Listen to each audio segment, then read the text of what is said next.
Throughout history, people of different backgrounds have often been divided by labels: race, religion, politics, nationality. But Malcolm X challenged that illusion with a bold truth. Many communities face the same patterns of injustice, the same systems of exclusion, and the same forces that try to weaken their voice. He argued that black, brown, red, and yellow people were not struggling separately.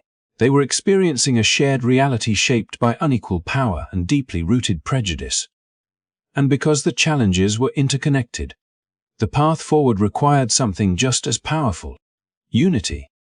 In this story, we explore how Malcolm X uncovered these connections and why his message still matters today. He exposed how division benefits those who hold power, how stereotypes keep communities apart, and how solidarity can become a source of strength. His words push us to look beyond what separates us and recognize the shared desire for dignity, fairness, and the freedom to shape our own future. As we begin this journey, imagine what becomes possible when voices join instead of collide. Imagine the impact of people standing together, refusing to be defined by barriers created to keep them apart. That vision, brave, hopeful, and transformative, lies at the heart of the message you are about to hear. If you find this story meaningful, inspiring, or thought-provoking, please take a moment to like the video, subscribe to the channel, and turn on notifications. Your support helps us continue bringing powerful stories, important lessons, and deeper perspectives to life. Let us start. As Malcolm X continued to peel back the layers of the world he saw around him, he realized that many of the divisions people clung to were illusions, barriers built not by truth, but by habit and inherited assumptions. In communities across the country, faith traditions shaped identity, political parties shaped loyalty, and social groups shaped belonging. People proudly called themselves Baptist or Methodist, Democrat or Republican, Mason, believing these titles defined who they were and where they stood in society. Yet Malcolm X understood that none of these labels determined how a person was treated when they stepped into a courtroom, walked through certain neighborhoods, or faced the harsh reality of a system built on long-standing prejudice. What truly shaped their experience was something deeper and far more difficult to escape: the color of their skin. This recognition became a turning point in his thinking, a moment when he saw clearly how people were encouraged to focus on their differences while ignoring the one truth that bound them together. He noticed how individuals argued passionately about religious doctrine or political ideology, yet those arguments did nothing to protect them from the inequalities they faced. The real source of their struggle was not whether they worshipped on Sunday or practiced a certain ritual, nor was it their chosen political club. The struggle came from a social order that placed them at the margins. No matter how educated, devout, or disciplined they were, by recognizing this, Malcolm X urged people to question why these divisions existed in the first place and who benefited from keeping communities separated.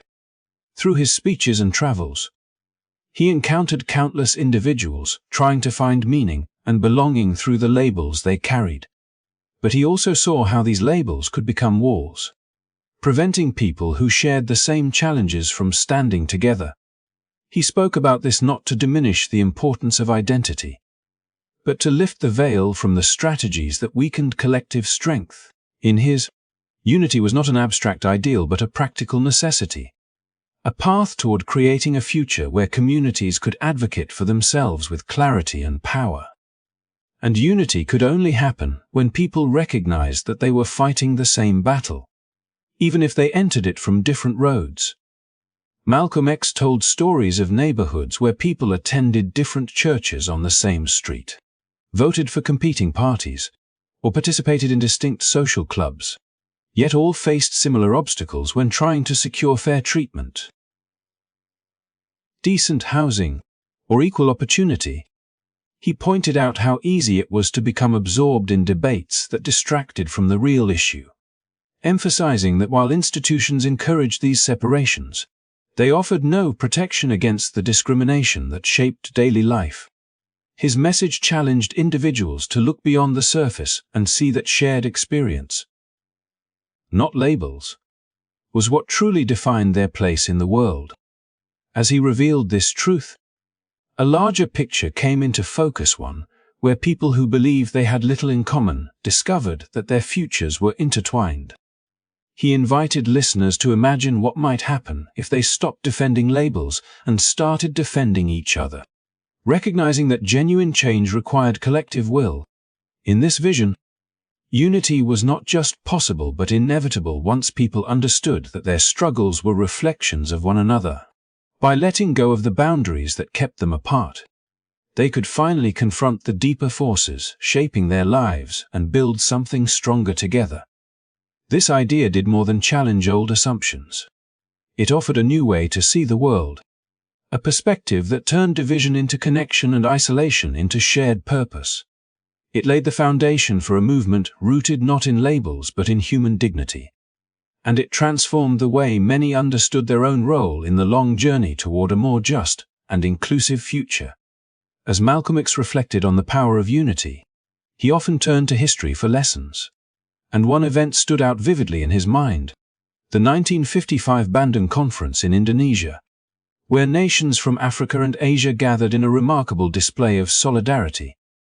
These were countries that had endured centuries of colonization, exploitation, and suppression under European powers.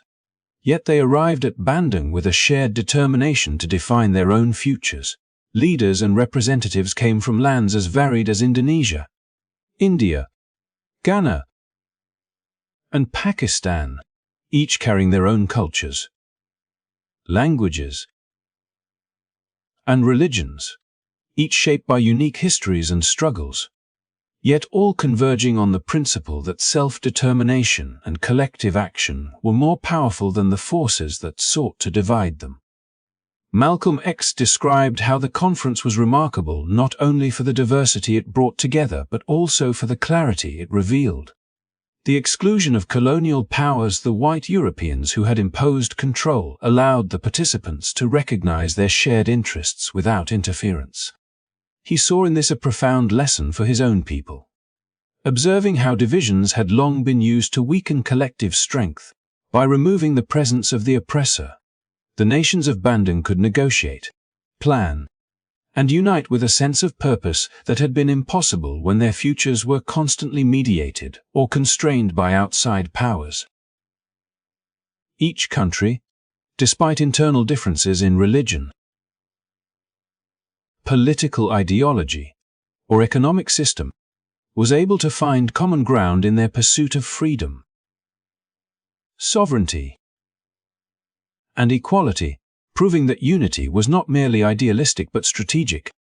Malcolm X drew parallels between the conference and the conditions facing Black Americans, recognizing that similar principles could apply. Just as the nations of Asia and Africa had subordinated internal disputes to a larger goal, so too could oppressed communities in the United States set aside superficial differences to confront systemic injustice. He urged listeners to see that religious or political disagreements, while real, were secondary to the fundamental challenge of confronting a society that consistently marginalized and exploited them. The success of Bandung was not measured in rhetoric or ceremonies, but in the tangible ability of nations with conflicting interests to find alignment in the face of a common obstacle. And this lesson resonated deeply with his vision of Black unity. In telling this story, Malcolm X painted vivid images of delegations negotiating in conference halls, each with a unique perspective, yet all finding ways to collaborate. He spoke of leaders listening intently to one another, of debates that moved from suspicion to mutual understanding, and of a realization that had eluded many for decades. The enemy's power could be countered when the oppressed acted collectively rather than in isolation. The conference exemplified a principle he believed was essential for liberation efforts everywhere. Unity does not require homogeneity. It requires recognition of shared goals and the commitment to work toward them together. It demonstrated that real strength lies not in the weapons or wealth a nation possesses, but in the solidarity and resolve of its people. By recounting Bandung, Malcolm X invited his audience to imagine a parallel in their own lives. Communities coming together, submerging differences, and acting as a single force with clarity and determination. The conference became a metaphor for possibility, showing that even those who have been oppressed for generations can organize, strategize, and achieve meaningful change when they understand that their struggles are intertwined. It was more than a historical event. It was a blueprint for empowerment, a living example of how unity could transform despair into action and vulnerability into strength. And it offered a vision that he believed could reshape the trajectory of those willing to embrace it.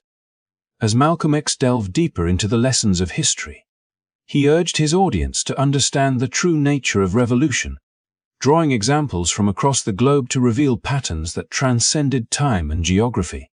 He spoke of the American Revolution, a struggle fought over land and self-determination, where colonists battled the British Empire not for abstract ideals alone, but for tangible control of their lives and communities. He reminded listeners that the success of this movement was not achieved through polite petitions or passive protest. It was earned through sacrifice, bloodshed, and a relentless commitment to independence.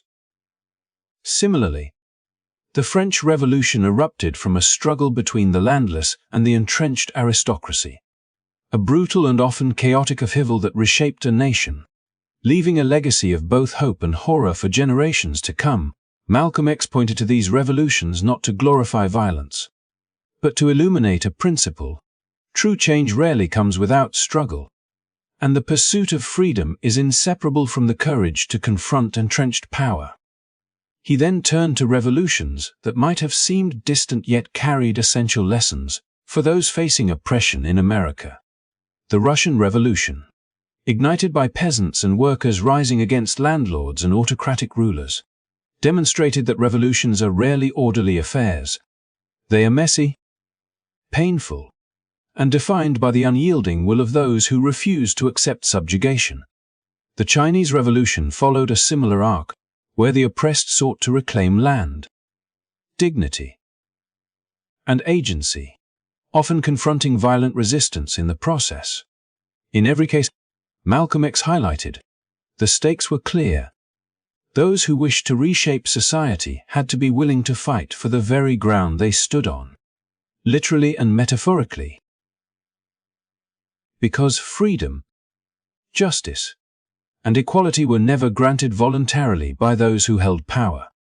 He also drew attention to African liberation movements, where nations like Kenya, Algeria, and Angola confronted colonial powers with the same relentless determination. Whether the struggle involved guerrilla tactics in the bush, organized resistance in urban centers, or negotiations backed by the threat of force, these movements shared a common thread. The pursuit of land and self-governance demanded uncompromising commitment. Malcolm X contrasted these revolutions with what he called the Negro Revolution in America, where the goals had often been framed in terms of desegregation and civil rights, objectives he acknowledged as crucial yet limited in scope compared to the fundamental quest for sovereignty and national self-determination seen in other parts of the world. He challenged his listeners to expand their understanding of revolution beyond symbolic victories, urging them to see that real liberation required confronting power directly, strategically, and, when necessary, with the force required to defend one's community and claim what is rightfully theirs.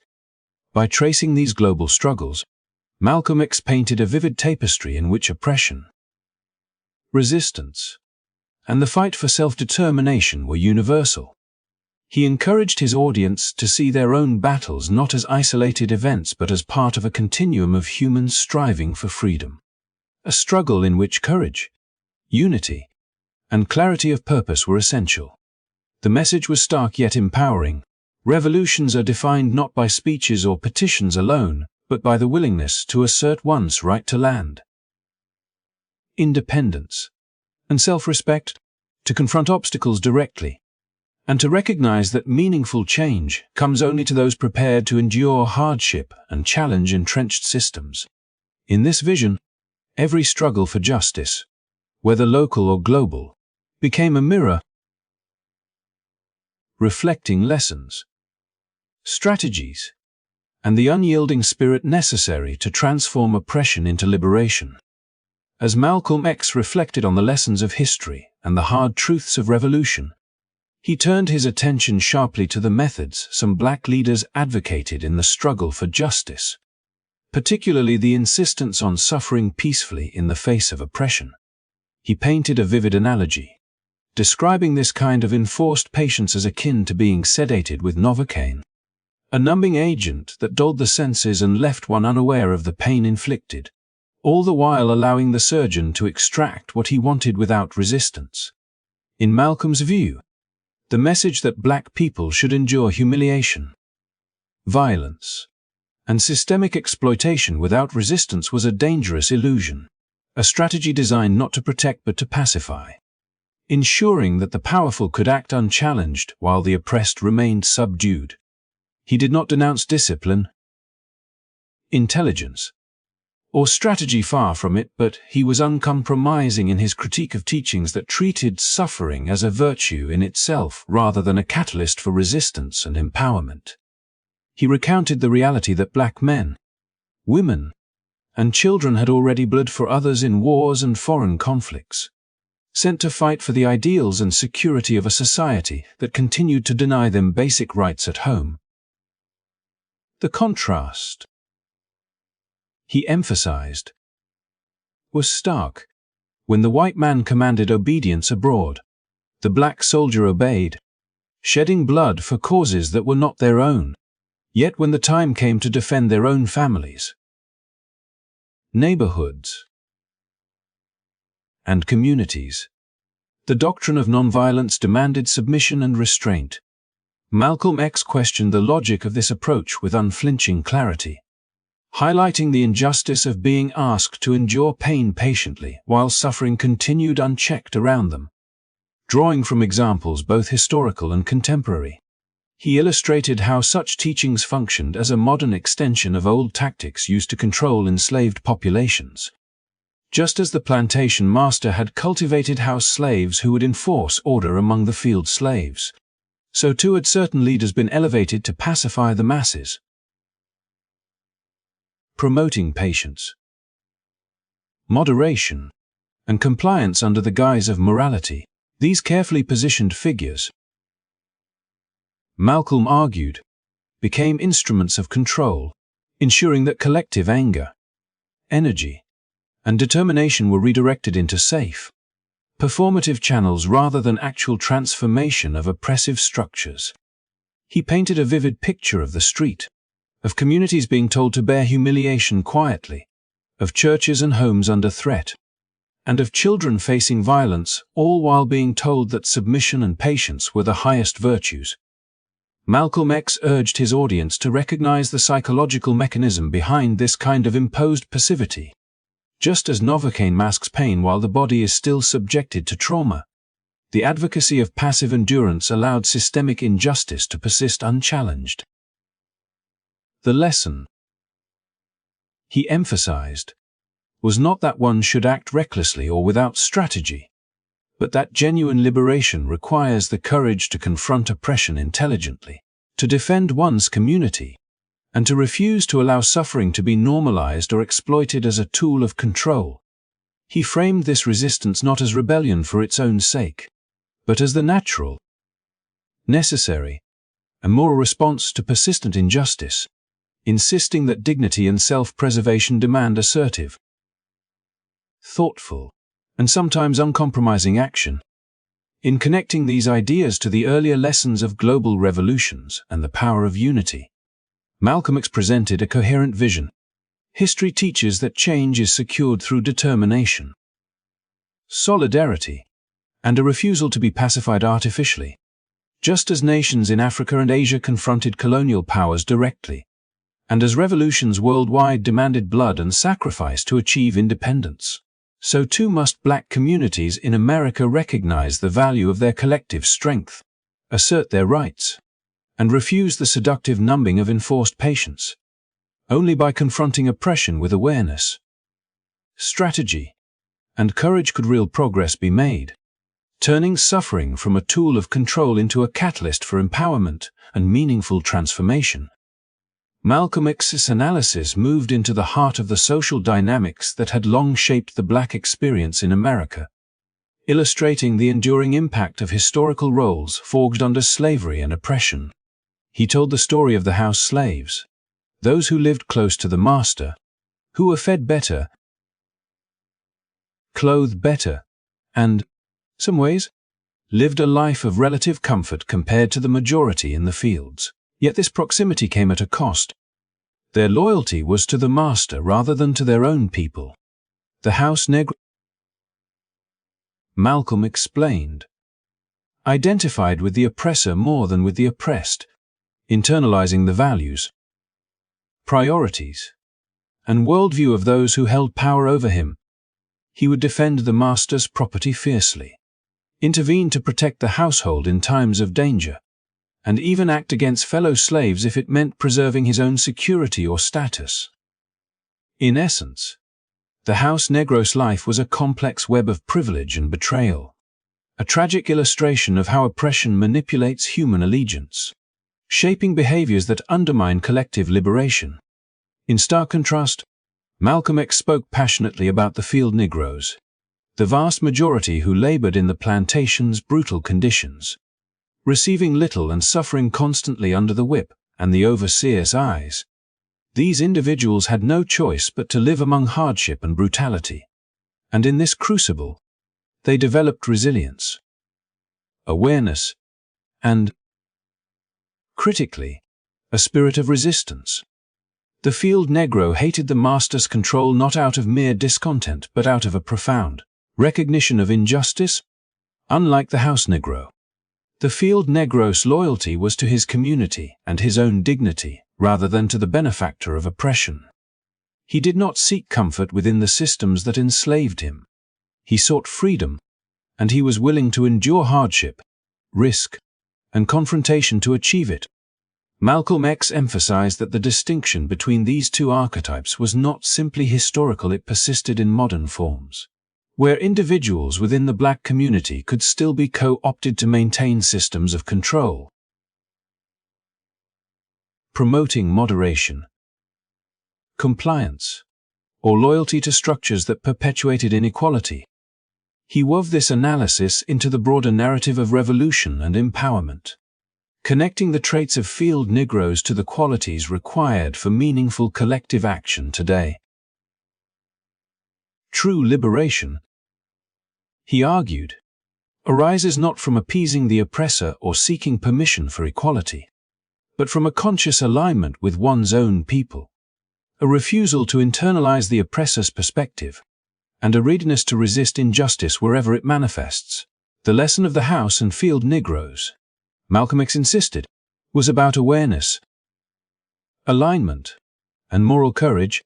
The oppressed must recognize the forces that manipulate loyalty, must distinguish between those who advance freedom and those who maintain control, and must act in solidarity with the majority who bear the burden of oppression. He illustrated how this dynamic had played out in contemporary struggles, showing that those who sought accommodation with the existing power structure often diluted or diverted the energy of movements, while those aligned with the masses, the modern field Negroes, drove grassroots activism, pushing for change even when it threatened established authority. By understanding these roles, Malcolm X urged his audience to see themselves as heirs to the spirit of the field Negro, to reject false loyalty to oppressors, and to channel collective energy into resistance and empowerment. The story of the House and Field Negroes, then, was not merely historical reflection but a living guide for strategy, solidarity, and moral clarity, teaching that liberation requires courage, communal focus, and an unflinching refusal to identify with those who benefit from one's subjugation. As Malcolm X continued to unfold the patterns of control and manipulation within the struggle for Black liberation, he turned a critical eye toward the prominent leaders of the civil rights movement, illustrating how their visibility and influence were often co-opted by the very power structures they purportedly opposed. He recounted how, in moments of mass activism, the energy and urgency of grassroots movements, the raw force of communities demanding justice, could be diverted, diluted, or even neutralized by the intervention of nationally recognized figures who were, consciously or not, positioned as buffers between the people and the systems of oppression. In this way, Malcolm X painted a vivid picture of a subtle but potent mechanism of social control. While the masses in streets and neighborhoods were brimming with righteous anger, these figureheads became the intermediaries, the negotiators, and sometimes the gatekeepers, who determined which actions would gain public attention, which demands were acceptable, and which radical calls would be subdued or silenced. He illustrated this phenomenon with historical and contemporary examples, highlighting moments when local leaders, fueled by genuine outrage and a commitment to justice, initiated protests or direct actions, only to see their momentum intercepted by national organizations or prominent figures who sought to regulate the pace and scope of the struggle. Malcolm X explained that these interventions were rarely benign. They were designed to project an image of controlled progress while preventing systemic disruption, maintaining the status quo under the guise of leadership and diplomacy. He emphasized how the media, public relations campaigns, and financial resources were selectively granted to those leaders who adhered to certain protocols, subtly incentivizing compliance with the expectations of white power structures. The result, he warned, was a staged movement where the appearance of activism replaced the reality of revolutionary change, and where the radical potential of collective action was neutralized before it could challenge entrenched hierarchies. Malcolm X drew connections between this strategy and the historical use of house Negroes, arguing that the same principle of co-optation persisted across generations. Just as certain slaves were elevated to maintain order among the oppressed, modern black leaders could be elevated to channel, moderate, and sometimes pacify the collective energy of their communities. He illustrated how this dynamic played out in key events, describing how national figures were given platforms, endorsements, and resources, effectively steering public perception and marginalizing local voices that threatened the controlled narrative. The grassroots activists, like the field Negroes of old, possessed the passion, courage, and authenticity required for genuine change. Yet their efforts could be undermined by structures designed to maintain control through intermediaries who wore the veneer of representation. Through this analysis, Malcolm X delivered a powerful lesson on vigilance, awareness, and self-determination. Liberation movements cannot rely solely on visible leaders or sanctioned figures. They must cultivate autonomy, critical thinking, and strategic unity among the people themselves. He urged his audience to recognize the difference between leadership that serves collective liberation and leadership that serves as a tool of control, stressing that understanding these dynamics was crucial to preserving the integrity and potency of revolutionary struggle. By exposing the hidden mechanisms that diluted and manipulated activism, Malcolm X not only critiqued the present moment, but provided a framework for thinking strategically about how communities could organize, resist, and reclaim agency without falling prey to the subtle yet pervasive forces of co-optation that had long hindered the pursuit of true freedom. As Malcolm X drew his reflections to a close, he returned to one of the most vivid lessons of the civil rights era: the extraordinary power of grassroots activism and the lengths to which entrenched authority would go to contain it.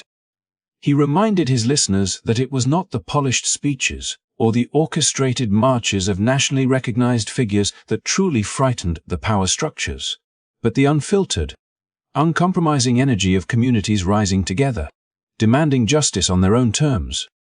These were the moments when ordinary people, in streets and neighborhoods across the nation, refused to be silenced, refused to be pacified, and challenged a system built on centuries of oppression. The fear that this raw, collective force inspired led the government and other influential white authorities to intervene, bringing prominent black leaders into positions of control, offering resources and publicity, and in doing so, subtly steering the revolutionary potential into more manageable, less threatening forms. Malcolm X's critique was not an attack on these leaders themselves, but a clear-eyed analysis of the mechanisms by which the system maintained power, by channeling dissent into safe, performative avenues while the most courageous activists, the true field Negroes of history, continued to fight on the front lines. He urged his audience to understand the lessons hidden in these dynamics. Revolutions are never neat or comfortable, and liberation is never granted by those who benefit from oppression. True change comes from the unrelenting commitment of ordinary people who recognize the necessity of unity, strategy, and unwavering courage. He reminded listeners that history repeatedly shows the transformative potential of collective action when communities refuse to be divided, when they see beyond superficial differences, and when they act with intelligence, purpose, and solidarity. Whether it was the Bandung Conference in Asia, revolutions across Africa, or the grassroots uprisings in cities like Birmingham and Detroit, the principle was clear. Those who are most affected by oppression must lead their own fight, undistracted by performative leadership or external interference. Malcolm X closed with a call to reflection and action. He emphasized that understanding history, recognizing the patterns of manipulation, and cultivating independent, unified activism were not abstract lessons, they were survival strategies, tools for empowerment, and paths to true liberation.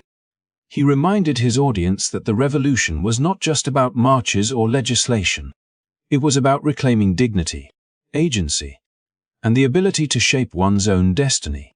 Every person had a role to play, whether in the streets, in local communities, or in organizing efforts that prioritize the collective good over appearances and sanctioned narratives.